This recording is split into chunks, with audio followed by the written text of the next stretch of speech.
ನಮಸ್ಕಾರ ನಾಡಿನ ಜನತೆಗೆ. ಈಗ ಬೇಸಿಗೆ ಕಾಲದಲ್ಲಿ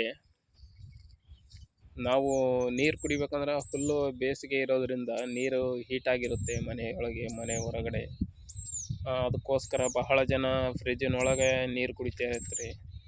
ಓಕೆ, ಇರಲಿ, ಕುಡಿಬಹುದು ನೀರು, ಫ್ರಿಜ್ಜಿನೊಳಗೆ ಏನೂ ಆಗಲ್ಲ. ಬಟ್ ನಮ್ಮ ಹಳ್ಳಿ ಕಡೆಗೆಲ್ಲ ಯಾವ ಥರ ನೀರು ತಣ್ಣಗೆ ಮಾಡ್ಕೊಂಡು ಕುಡಿತಾರೆ ಅಂತಂದು ಒಂದು ಚಿಕ್ಕ ವಿಡಿಯೋ ತೋರಿಸ್ತಾ ಇದ್ದೀನಿ, ಬನ್ನಿ ಸ್ನೇಹಿತರೆ. ಎಲ್ಲರ ಮನೆಯಲ್ಲಿ ಫ್ರಿಜ್ ಇರೋಕ್ಕಾಗಲ್ಲ. ಬಟ್ ನಮ್ಮ ರೈತರು ಅಥವಾ ಹಳ್ಳಿ ಕಡೆ ಯಾವ ಥರ ನೀರು ಕೂಲ್ ಮಾಡಿ ಕುಡಿತಾರೆ ಅಂತ ಹೇಳಿಬಿಟ್ಟು ಒಂದು ಚಿಕ್ಕ ವಿಡಿಯೋ ತೋರಿಸ್ತೀನಿ, ಬನ್ನಿ ಸ್ನೇಹಿತರೆ. ನಮಸ್ಕಾರ ಸ್ನೇಹಿತರೆ. ಇದು ನಮ್ಮ ಹಳ್ಳಿಯಲ್ಲಿ ಒಂದು ಗಡಿಗೆಗೆ, ಮಣ್ಣಿನ ಗಡಿಗೆ ಅಥವಾ ತಾಮ್ರದ ತಾಮ್ರ ಮತ್ತು ಸ್ಟೀಲು, ಆ ಥರ ಒಂದು ಮಣ್ಣಿನ ಗಡಿಗೆ ಅಥವಾ ಇಲ್ಲ ಅಂದರೆ ಸ್ಟೀಲಿಂದು ಒಂದು ಕೊಡ ತಗೊಂಡು ಅದರೊಳಗೆ ನೀರು ತುಂಬ್ತಾರೆ. ನೀರು ತುಂಬಿದ ನಂತರ ಕೇವಲ 1 ಗಂಟೆ 1.5 ಗಂಟೆ ಒಳಗೆ ಕೂಲಾಗುತ್ತೆ ನೀರು. ಗಾಳಿಯ ವಾತಾವರಣ ಹಾಗೂ ಈ ಬಟ್ಟೆಯಲ್ಲಿ ನೀರಿನಲ್ಲಿ ನೆನೆಸಿ ಅದರ ಮೇಲೆ ಸುತ್ತುತ್ತಾರೆ. ಸುತ್ತಿದ ನಂತರ 1 ಗಂಟೆಯಲ್ಲಿ ನೀರು ಕೂಲಾಗುತ್ತೆ ನೋಡಿ.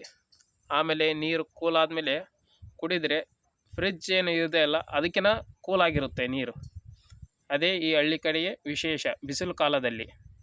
ನೋಡಿದ್ರಲ್ಲ ಫ್ರೆಂಡ್ಸ್. ಹಾಗೂ ಮತ್ತು ಇನ್ನೊಂದು ಸಣ್ಣ ವಿಷಯ ಹೇಳ್ತೀನಿ ಕೇಳಿ. ಮೊದಲೆಲ್ಲ ನಾವು ಚಿಕ್ಕವರಿದ್ದಾಗ ಬುಕ್ ಹರಿದೋದ್ರೆ ಬೇವಿನ ಮರದ ಒಂದು ಅಂಟು ಗಮ್ ಬರ್ತಾಯಿತ್ತು, ಅದು ಫುಲ್ ಫೀವರ್ ಇರ್ತಿತ್ತು. ಬಟ್ ಈಗ ಅದನ್ನು ಯೂಸ್ ಮಾಡೋ ಅತಿ ಕಡಿಮೆ ಆಗಿದೆ. ಈಗಿನ ಮಕ್ಕಳು ಮತ್ತು ನಾವು ಹಿಂದೆ ಎಲ್ಲ ನಾವು ಬುಕ್ ಹರಿದೋದ್ರಿಗಿನ ಅದು ಏನು ಮಾಡ್ತಾಯಿದ್ದೀವಿ, ಒಂದು ಬೇವಿನ ಮರ ಆದರೂ ಜಾಲಿ ಮರ, ಈ ಥರ ಜಾಲಿ ಮರ ಅಂದರೆ ಇದೆ. ಜಾಲಿ ಮರದಲ್ಲಿ ಅಂಟು ಬರ್ತಾಯಿತ್ತು ಬಿಸಿಲು ಕಾಲದಲ್ಲಿ. ಇಲ್ಲಿ ಬಂದಿದೆ ನೋಡಿ, ನಾನು ತೋರಿಸ್ತೀನಿ ನಿಮಗೆ. ಗಂಟು ಇದೆ ಅಲ್ವಾ, ಇದೇ ಅಂಟು. ನೋಡ್ತಾ ಇದ್ದೀರಲ್ಲ, ಈ ಅಂಟು ತಗೊಂಡು ಬುಕ್ಕಕ್ಕೆ ಹಚ್ಚಿದರೆ ಅದು ಕಿತ್ತೋಗಿರೋದು ಅಂಟಿಗೆಂಬ್ತಿತ್ತು.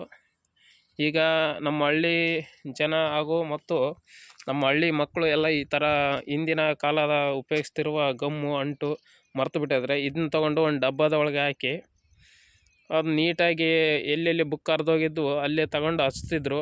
ನಮ್ಮ ಸ್ಕೂಲ್ಗಳಲ್ಲಿ ಮೊದಲು ಇದೇ ಥರ ಮಾಡ್ತಿದ್ವಿ ನಾವು ಕೂಡ. ಇವಾಗ ಮಾಡಲ್ಲ, ಎಲ್ಲ ರೆಡಿಮೇಡ್ ಬರ್ತಾಯಿದೆ ನೋಡಿ ಸ್ನೇಹಿತರೆ. ಹಳ್ಳಿ ವಾತಾವರಣ ಅಂದರೆ ಇದೆ.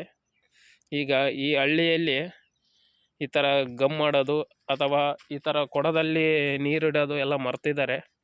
ಕೆಲವೊಂದು ಹಳ್ಳಿಗಳಲ್ಲಿ ಇನ್ನೂ ಆಚರಣೆ ಮಾಡ್ತಾಯಿದ್ದಾರೆ. ಇದೆಲ್ಲ ಜಾರಿಗೆ ಇದೆ ಇನ್ನು ಇಲ್ಲಿವರೆಗೂ. ಅದಕ್ಕೋಸ್ಕರನೇ ನಾನು ಈ ಚಿಕ್ಕ ವಿಡಿಯೋ ಮಾಡಿದೆ. ಈ ವಿಡಿಯೋ ಇಷ್ಟವಾದರೆ ಲೈಕ್ ಮಾಡಿ ಹಾಗೂ ಶೇರ್ ಮಾಡಿ ಸ್ನೇಹಿತರೆ.